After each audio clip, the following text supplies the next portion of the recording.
మన VVIT university absolute discipline, absolute education. కానీ ఆ సినిమా అంత సూపర్ డూపర్ హిట్ అయిన తర్వాత కాశీ విశ్వనాథ్ అనే వ్యక్తి చాలా టాప్ డైరెక్టర్ అయిపోతారు అనేది అందరి ఆలోచన ఆ టైంలో. అవును. కానీ ఒక్కసారిగా ఎందుకని సార్ యాజ్ యాక్టర్గా టర్న్ అయ్యారు? అంత పెద్ద డైరెక్టర్ అవ్వాల్సింది మీరు. తర్వాత నందమూరి కళ్యాణ్ రామ్తో first debut movie Tholi Choopulone కూడా చేశారు. ఆ రెండింటికి తర్వాత ఎందుకు సినిమాలు డైరెక్ట్ చేయడం ఆపేశారు? అంటే ఇండస్ట్రీ రాజకీయం జరిగి తొక్కేశారా, లేకపోతే మీ అంతటి మీరు వద్దనుకొని బయటకు వచ్చారా? ఏం జరిగింది ఎవరికి తెలియదు అసలుకి. అసలు అలాంటిది ఏమి ఉండదు. కానీ నేను ఒకటి నమ్ముతాను, మన లైఫ్ మనం అనుకున్నట్టు జరిగింది అని ఎవడన్నా అన్నాడు అంటే అదంతా ట్రాష్.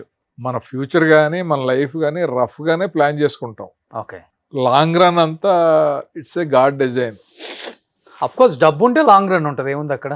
ఏది డబ్బు ఇంపార్టెంట్ కదా ఇండస్ట్రీలో. కాదు, డబ్బు ఉంటే లాంగ్ రన్ ఎలా ఉంటది? అదే ఏది ఇప్పుడు డబ్బు ఉన్న వాళ్ళు చాలా మంది ఉన్నారు, సినిమాలు తీస్తూనే ఉన్నారు కదా. వాళ్ళ కొడుకుల్ని హీరోలు చేసి సక్సెస్ చేస్తున్నారా? మీ టైంలో ఎవరు సక్సెస్ అవ్వలేదు? కాదు, వాళ్ళ కొడుకులు ఎవరు సక్సెస్ అవ్వలేదు చాలా మందికి. ఎందువల్ల అవ్వలేదు చెప్పండి? అదే అంటున్నాను, ఫేట్. కొంతమందిని కాదు, ఆడియన్స్ కొంతమందిని యాక్సెప్ట్ చేస్తారు. ఓ ఇద్దరు బ్రదర్స్ ఉంటే ఓ బ్రదర్ సూపర్ స్టార్ చేస్తారు, ఓ బ్రదర్ని యాక్సెప్ట్ చేయరు. అదే అంటున్నాను, ఇక్కడ ఇండస్ట్రీలో ఇప్పుడు కృష్ణారెడ్డి గారు ఉన్నాడు, ఆయన ఏదో హీరో అవుదామని ట్రై చేసి డైరెక్టర్ అయ్యాడు. అలాగే రవిబాబు యాక్టర్ అవుదామని వచ్చి అతను డైరెక్టర్ అయ్యాడు. నేను డైరెక్టర్ అవుదామని వచ్చి యాక్టర్ అయ్యాను. ఒక కెరీర్లో 250 సినిమాలు అనేది సాధ్యమా ఎవరికైనా? నాకు తెలిసి నేను ఇండస్ట్రీకి వెళ్ళినప్పటి నుంచి ఇప్పుడు వరకు ఆల్బమ్ పట్టుకుని యాక్టర్ అవుదామని తిరుగుతున్న వాళ్ళు ఇప్పుడు కూడా చూసాను నేను. ఇప్పుడు తిరుగుతున్నారా? తిరుగుతున్నారు, అలాగే ఉంటారు. పెద్ద పెద్ద డైరెక్టర్స్, పెద్ద పెద్ద ప్రొడ్యూసర్స్ వాళ్ళ పిల్లల్ని హీరోని చేసుకోలేకపోయారు. అదే అంటున్నా, చేసుకోలేకపోయారు కాదు, అదే నేను అనేది ఫేట్ అనేది ఎలా ఉంటాయి. మన కోదండరామరెడ్డి గారి పిల్లలు సక్సెస్ అవ్వలేకపోయారు. మన రాఘవేంద్రరావు గారు అబ్బాయి ప్రకాష్ గారు వచ్చారు, తర్వాత ఏవిఎస్ గారి పిల్లలు వచ్చారు, బ్రహ్మానందం గారి పిల్లలు వచ్చారు, అదే ఇందాక గారి పిల్లలు వచ్చారు. డబ్బు ఉంటే లాంగ్ రన్ ఉంటుంది అన్నావు కదా, నేను ఉండదని చెప్పింది ఇందుకే, డబ్బు వల్ల కాదు. నేను చెప్పేది ఆ డబ్బును కూడా ఎంతవరకు తీసుకెళ్తాం? ఒక సినిమా చేస్తాం, 2 సినిమాలు చేస్తాం వాళ్ళని పెట్టి. ఇప్పుడు వీళ్ళందరూ వాళ్ళు ప్రొడ్యూసర్లుగా ఉండి వాళ్ళ కొడుకుల్ని లాంచ్ చేసుకునే వాళ్ళే కదా. అవును, అదే నేను అనేది ఏంటంటే యాక్సెప్టెన్సీ. అంటే మనకున్న టాలెంట్ స్ట్రెంగ్త్ దేంట్లో ఉందో కరెక్ట్గా దాంట్లోకి వస్తే, ఆడియన్స్ యాక్సెప్ట్ చేస్తే. ఈవి సత్యనారాయణ గారు ఉన్నారు, రాజేష్ పెద్ద హీరో అయిపోతాడు అనుకున్నాడు. అవును, మరి అల్లరి నరేష్ అయ్యాడు. ఒక బ్రదర్ అనుకుంటే ఇంకో బ్రదర్ అవటం అనేది అది ఓన్లీ ఆడియన్స్ యాక్సెప్టెన్సీ అంతే. ఓకే, ఇప్పుడు రాజకీయ నాయకుడు ఓట్లు వేసి ప్రజలు ఎలాగా యాక్సెప్టెన్సీ కావాలో, సినిమా ఫీల్డ్లో సక్సెస్ రావాలి అంటే డైరెక్టర్గా అయినా యాక్టర్గా అయినా ఆడియన్స్ యాక్సెప్టెన్సీ ఉండాలి, వాళ్ళు చూడాలి. అంటే ఇండస్ట్రీలో గోల్ పెట్టుకోకూడదు చెప్పాలంటే. గోల్ ఏదవుతుందో చెప్పలేము ఇక్కడ. అంటే గోల్ పెట్టుకోకూడదు అనట్లేదు నేను. ఏ ప్లానింగ్ అయినా సరే రఫ్ గానే ఉండాలి తప్ప, నా లైఫ్ నేను 100 ఏళ్ళు నేను ఇలా ప్లాన్ చేసుకుంటున్నాను అనేది ఫూలిష్నెస్. చాలా షార్ట్ టైం ప్లానింగ్ ఉండాలి, ఫ్లోలో వెళ్ళిపోతూ ఉండాలి, అప్పుడే సంతోషంగా ఉంటాం మనం. ఓకే, లేకపోతే మనం డీప్గా ఒకటి పెట్టేసుకుని అది అవ్వకపోతే మన దాని గురించి బాధపడిపోయి. ఇప్పుడు పెద్ద పెద్ద హిట్లు ఇచ్చిన హీరోలు కూడా ఖాళీగా ఉన్నారు. ఎందుకు లేరు? ఇప్పుడు మీరు నువ్వు లేక నేను లేని అంత పెద్ద హిట్ చెప్పాలంటే లవర్ బాయ్ తరుణ్ ఇండస్ట్రీకి. ఇప్పుడు తరుణ్ అలానే ఉన్నాడు, మరి లుక్ కానీ తన చూడటానికి అంతా కూడా.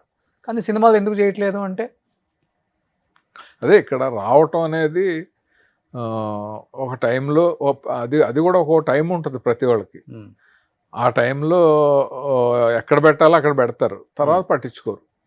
ఎవరు పట్టించుకోరు? ఇండస్ట్రీ పట్టించుకోదా? లేకపోతే ఇండస్ట్రీ ఇప్పుడు ఒక నిర్మాత అవ్వచ్చు, డైరెక్టర్ అవ్వచ్చు, డైరెక్టర్ నిర్మాత అవ్వచ్చు, నిర్మాతను ఇప్పుడు హీరోలు అవ్వచ్చు, పట్టించుకోని పరిస్థితులు చాలా ఉంటాయి. ఎందుకంటే ఆడియన్స్ ఎప్పుడు పట్టించుకుంటారు. ఇప్పుడు ఇంపార్టెంట్ కదా. అదే నేను చెప్పిన వాటిలో నిర్మాతలు, డైరెక్టర్స్, హీరోలు వీళ్ళు ముగ్గురు ఉంటారు. హీరోలను పట్టించుకొని డైరెక్టర్లు, నిర్మాతలు ఉంటారు, డైరెక్టర్లను పట్టించుకొని నిర్మాతలు, హీరోలు ఉంటారు. ఆ ప్రొడ్యూసర్ వస్తే నేను చేయనన్న హీరోలు ఉంటారు. వీటిలో కాంబినేషన్ ఎలా సెట్ అవుద్దో ఇక్కడ కాదు. కమర్షియల్ కమర్షియల్ కదా. కమర్షియల్ అనేది ఒక యాంగిల్, పాలిటిక్స్ కూడా ఇంకొక యాంగిల్ మీరు అన్నట్లుగానే ఆ ప్రొడ్యూసర్ నేను అసలు పాలిటిక్స్ ఉంటాయి అనే దానికి అసలు యాక్సెప్ట్ మరి ఎందుకు హీరో ఆ ప్రొడ్యూసర్ వస్తే నేను చేయను అంటాడు మరి హీరో ఆ ప్రొడ్యూసర్ వస్తే నేను ఎందుకు చేయను అంటాడు మరి కంఫర్ట్ కావాల్సిన డబ్బు కదా కంఫర్ట్ అంటే ఏం కంఫర్ట్ ఆయన అదే మైండ్ కంఫర్ట్ అంటే నాకు అతనితో చేస్తే బాగుంటుంది అందుకునే కదా ఒక్కో బ్యానర్ తోటి ఒక్కో హీరో చాలా సినిమాలు చేస్తూ ఉంటారు ఒక్కో బ్యానర్ తో ఓ డైరెక్టర్ పర్మనెంట్ గా చేస్తూ ఉంటారు అది దాన్ని మనం క్వశ్చన్ చేయలేమంటున్నాను ఇప్పుడు ప్రతి వ్యక్తికి ఒక టైం వచ్చినప్పుడు తన మైండ్ని బట్టి తన కంఫర్ట్ని బట్టి బిహేవ్ చేసినప్పుడు ఎవడో క్వశ్చన్ చేయలేడు మనం కావాలంటే ప్లీజ్ చేసో ఇంకో రకంగా ఇంప్రెస్ చేసో అతని డేట్స్కో లేకపోతే అతనితో పని చేయడానికో ప్రయత్నం చేయాలి తప్ప బాధ వేస్తూ ఉంటుంది ఎందుకు చేయరు అని మీలాంటి వెల్ విషర్స్ ఇంకొకళ్ళు అనిపిస్తూ ఉంటుంది చేయొచ్చు కదా అని కానీ అది జరగదు అంతే కానీ సార్ ఇప్పుడు ఇండస్ట్రీని శాసిస్తుంది హీరోలు అంటే ఏమని చెప్తారు మీరు డైరెక్టర్ని తీసుకున్న డిసిషన్ కానీ ప్రొడ్యూసర్స్ డిసిషన్ కానీ లేకపోతే యాక్టర్స్ని కూడా పెట్టుకునే డిసిషన్ కానీ అంతా హీరో చేతిలోనే ఉంటుంది అంటే యాక్సెప్ట్ చేస్తారా మీ టైంలో అంటే అంత ప్రొడ్యూసర్ చెప్పిన దానికే పచ్చజెండా ఊపేవాళ్ళు ఇప్పుడు ఆ పరిస్థితి ఉందా ఎగ్జాక్ట్ నువ్వు అడిగిన ప్రశ్నకి 3 సమాధానాలు ఉన్నాయి హీరోలు యాక్సెప్ట్ చేసే పొజిషన్లో ఉన్నారు కొన్ని బ్యానర్స్ యాక్సెప్ట్ చేసే పొజిషన్లో ఉన్నాయి కొంతమంది డైరెక్టర్స్ ఉన్నారు ఎందుకంటే ఒక బ్యానర్ని చూసి ఎవరైనా వచ్చి చేస్తారనేలా ఉంది ఓ హీరోతో ఎవరైనా వచ్చి సినిమా తీస్తారనేలా ఉంది ఆ డైరెక్టర్ ఉంటే ఏ హీరోనో వస్తాడనేలాగా సందర్భం ఉంది మనకి వాటికి ఉదాహరణలు ఉన్నారు ఆ పేర్లు మనకు అనవసరం కానీ సో అది ఆ 3 కోఆర్డినేషన్ కుదిరిన వాళ్ళు ఇప్పుడు సక్సెస్ఫుల్ ప్లేస్ లో ఉంటున్నారు ఓకే ఓకే అంతే కదా ఇప్పుడు వివి వినాయక్ గారు కావచ్చు శ్రీని వైట్లా కావచ్చు వీళ్ళందరూ కూడా గొప్ప గొప్ప సినిమాలు తీశారు చాలా మంచి డైరెక్టర్స్ ఇప్పుడున్న స్టార్ హీరోలకి చెప్పాలంటే బ్రేక్ ఇచ్చారు వాళ్ళందరూ అవును మరి వాళ్ళకి ఇప్పుడు డేట్ ఇచ్చే ఒక హీరోయిన్ ఉన్నారా అదేమన్నా అంటే పాన్ ఇండియా లెవెల్ కదా ఇప్పుడు మేము ఆ లెవెల్కి వెళ్ళిపోయాం కదా ఇప్పుడు మనం తెలుగు వరకు ఆలోచించకూడదు మీకు తెలిసిందే కదా అంటున్నారు పాన్ ఇండియా అంటే ఏంటి సార్ పాన్ ఇండియా అంటే ఏంటి అసలుకి అంటే సినిమాని అన్ని లాంగ్వేజ్ లో రిలీజ్ చేయడమే పాన్ ఇండియా అంతే కదా అంటే అన్ని సినిమాలు అలా కాదు అన్ని సినిమాలు అన్ని లాంగ్వేజ్ లో రిలీజ్ చేస్తాం కంటే కూడా కంటెంట్ కొంచెం ఏ లాంగ్వేజ్ కైనా రిలేటెడ్ గా ఉంటే అది పాన్ ఇండియా అనేది ఒక పర్ఫెక్ట్ నిర్వచనం ఇప్పుడు చాలా మంది ఏం చేస్తున్నారంటే ఇప్పుడు కార్తికేయ అనేది ఉంది హనుమాన్ ఉంది హనుమంతుడు అనేవాడు ఏ రాష్ట్రంలో అయినా ఎవరికైనా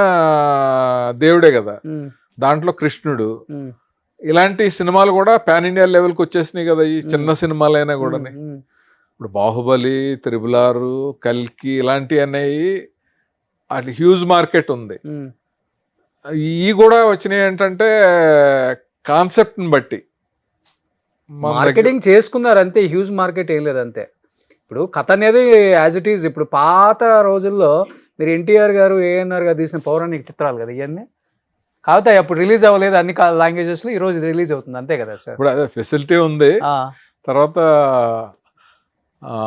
ఆ ప్రయత్నం రాజమౌళి గారు చేసి సక్సెస్ అయ్యాడు కాబట్టి రూట్ వేసాడు అందరూ అదే రూట్ లో ఇండస్ట్రీ అంతా ఎప్పుడు అంతే కదా కొన్ని రోజులు నడుస్తుంది అది అంతే సక్సెస్ ఉన్న వరకు నడుస్తుంది మళ్ళీ తేడా కొట్టిన రోజు తెలుగు రాష్ట్రాలు తెలుగు ప్రజలు మమ్మల్ని ప్రేమించిన ప్రేమ ఉదాహరణ ఒకటి చెప్తాను మేము శరత్ గారి దగ్గర నేను పనిచేసేటప్పుడు అల్లుడు అని పెడితే చాలు సినిమాలన్నీ ఆడి ఆయన కలెక్టర్ గారు అల్లుడు చిన్న అల్లుడు పెద్దంటి అల్లుడు అన్ని 100 days దొంగలుడు అన్ని 100 రోజుల సినిమాలే అది నేను చెప్పేవాడిని ఓ సినిమా ఫెయిల్ అయ్యే వరకు ఇలాగే పెట్టమంటారని హలో అల్లుడు అని ఓ సినిమా తీసాం అది అట్టర్ ఫ్లాప్ అయింది తర్వాత అసలు మళ్ళీ అల్లుడు అనే పేరు పెట్టమని ఏ నిర్మాత అనలేదు అలా ఉంటది సుమన్ టీవీలో మీ పర్సనల్ అండ్ బిజినెస్ ప్రమోషన్స్ కోసం కింది నెంబర్కి కాంటాక్ట్ చేయండి.